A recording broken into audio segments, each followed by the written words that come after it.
Hello, BookTube. It's time for another installment of Book to Film. This time the book is The House on the River by A.P. Herbert, and the film is the 1950 film by Fritz, House by the River. And the book was written in 1921. A.P. Herbert was a prolific writer. He was also sort of an MP for the Oxford University area, but I don't think that's a constituency anymore.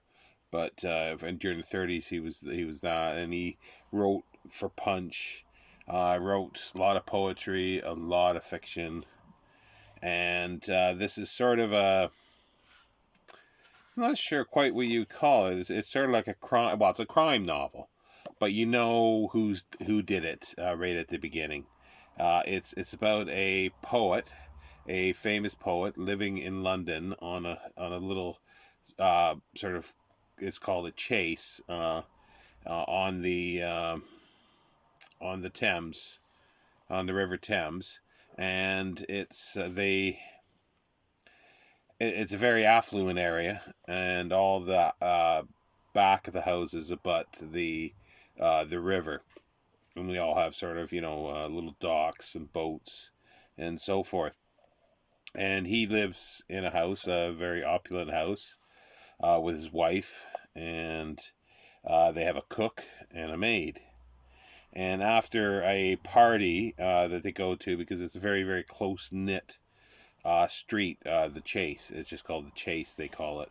And they each of them have sort of open days, and they will go to parties and that an evening and sing and dance and so forth. But one sort of around dusk or early evening, Stephen Byrne is the poet, and he is at home, and his maid, his cook is out for the evening. It's her day off. His maid is taken a bath, and she comes down the stairs, and he confronts her. She's in her sort of bathrobe, and she sort of likes the flattery, I guess, he's sort of giving her, or the looks that he's giving her. But he tries to kiss her, and she doesn't like that. And he forces himself with another kiss, and she screams, and he gets scared that he's that she doesn't want her to scream. The neighbors were here, but he continues to try to force himself on her, but she's still screaming. So he basically chokes her to death. And he does it in a sense that he does it absent-mindedly, basically. Just he's trying to quieten her so he can continue with his an assault on her. So she dies, and immediately, a few minutes later, somebody's knocking on the door, and he just freaks out. It turns out it's his neighbor, his best friend John, who works in the as a civil servant, and he enlists him to help dispose of the body. John wants to go to the police and everything, because he's saying it's, if it was accidental, but then he realizes that, well, you've actually choked her to death. She didn't fall down the stairs. But this Stephen Byrne is a bit slick and slimy type person, and his wife is pregnant and gonna have a baby, and he knows. I think he's aware that John is very fond of her, and he sort of uses her, saying, "Well, what would happen to her if this comes out and I'm, arrested and all this stuff?" So John reluctantly helps him, and Stephen gets a big sack, sort of a burlap sack, from the basement, and puts her in it, and they take her out to the Thames, tie an anchor to the body, and dumps her in the river. And just goes back as normal. Obviously, she's noticed that she's missing. The cook notices first of all, uh, and then the police are informed that she's missing. But Stephen is sort of starting to set around rumors that she was not a good girl. He basically calls her that she was out probably with she had a fondness for her fellows, her men.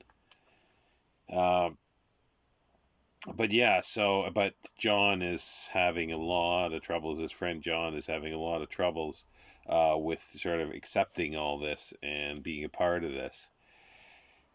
So he's sort of deteriorating himself, like mentally, because of this. And then all of a sudden, Stephen realizes that there's markings on the sack that identifies him. So he goes to try to find the body, but he doesn't. The police find it. They come, and the story was that if anybody noticed in the family, or his wife or the cook noticed the sack on, that John had borrowed it. So John, he's being,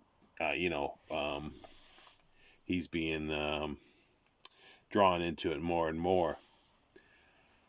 So yeah, as I say, the police find the body, and they know the story of that the sack was with John. So there's an inquest, and there's the questions of everything. It's a little unbelievable, a little bit, but they sort of say the result of the inquest is murder by persons unknown. But the question is there's question around John who seems to can't account for the disappearance of the sack that he'd borrowed.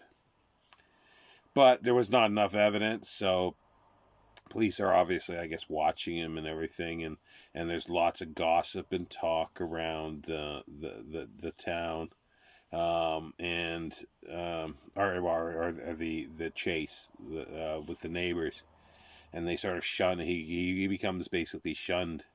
They shun him basically for this, because some believe that he did do it and some believe that he didn't. But Stephen, who, as I said, was a poet, he gets like really cocky, and he writes this epic poem, sort of set in times of sort of Camelot with knights and so forth, basically of the murder, and the whole story, and his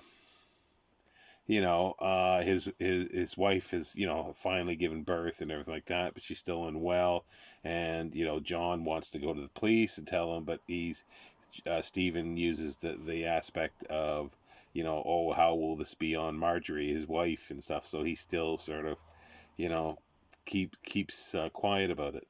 But his wife reads the poem. She reads it a couple times and realizes he's confessing almost in this to murder, and he's confronted and so forth.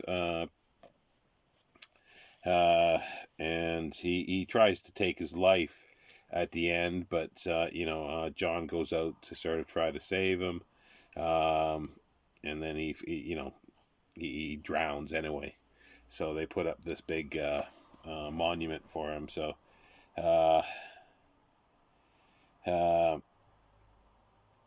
yeah, and it's just like, because he's basically a national poet. But yeah, it's sort of that's where it is. It's an okay written book. I kind of enjoyed it. I like the idea of the psychological aspect of things.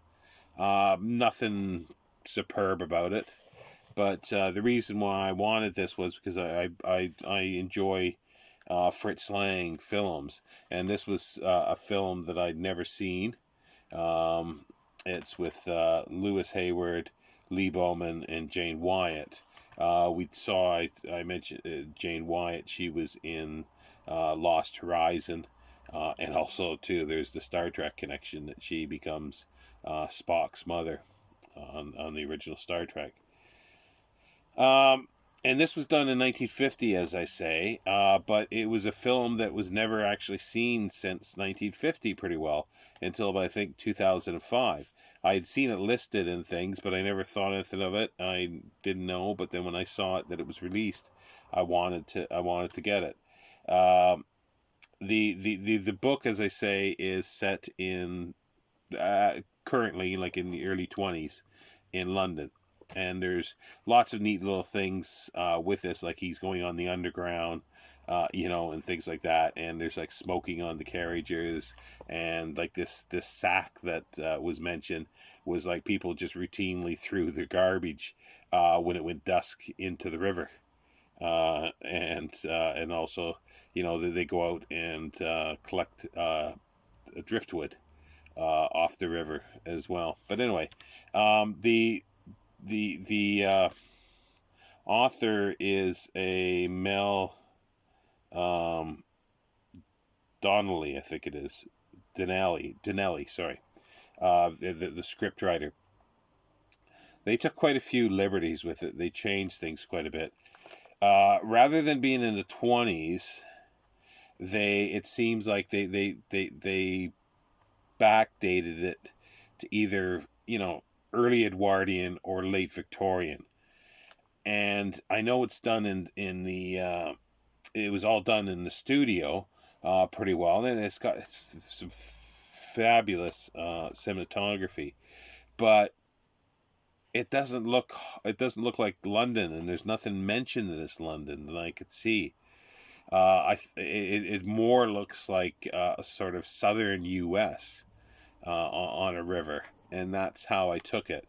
But instead of the John being his neighbor, they make it his brother, and they do work on more of um,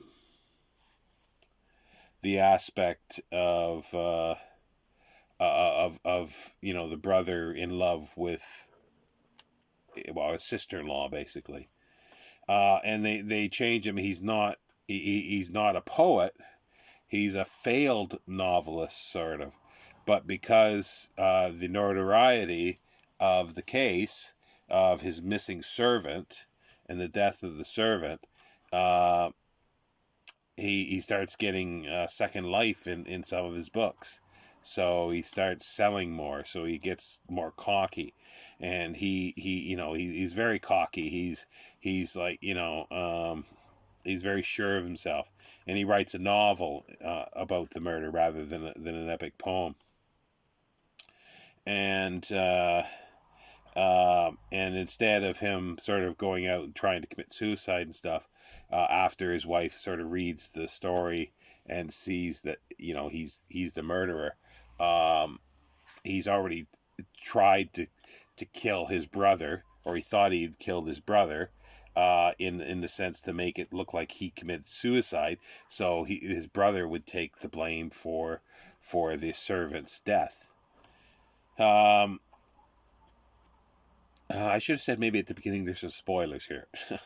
But anyway, yeah. So and then he's ready. He was gonna kill his wife. Because he's so cocky. He's so sure of himself now that he figured he got away with one murder. He can get away with murdering his wife with no problem.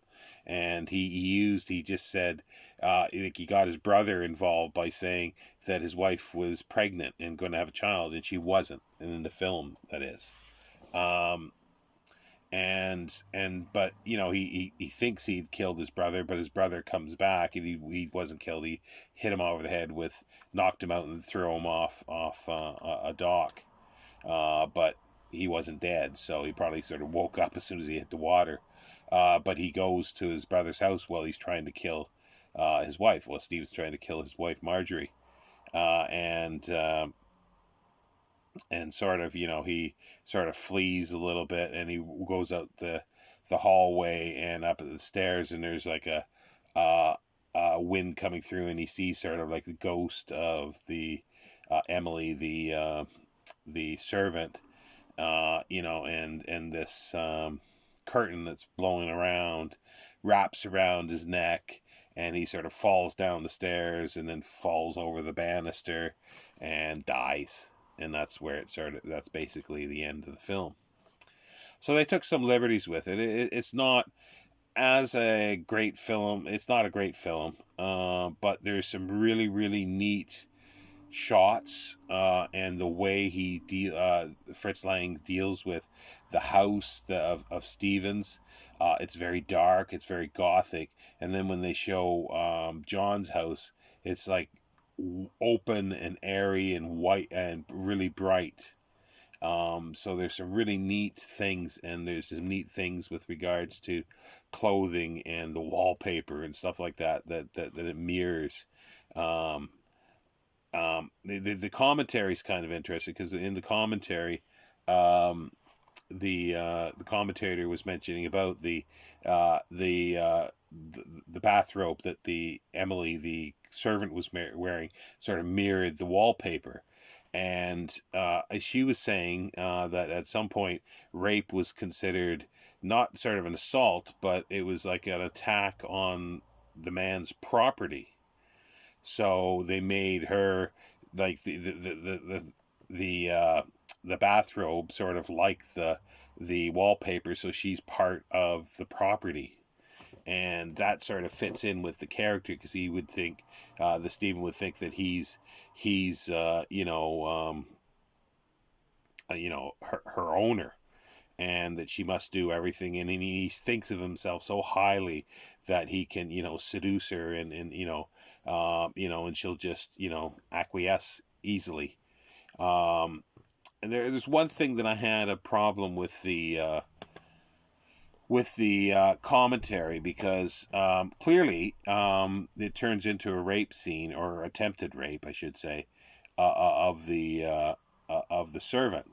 Now, I guess according to the commentator, like a lot of the critics call it like a seduction gone wrong.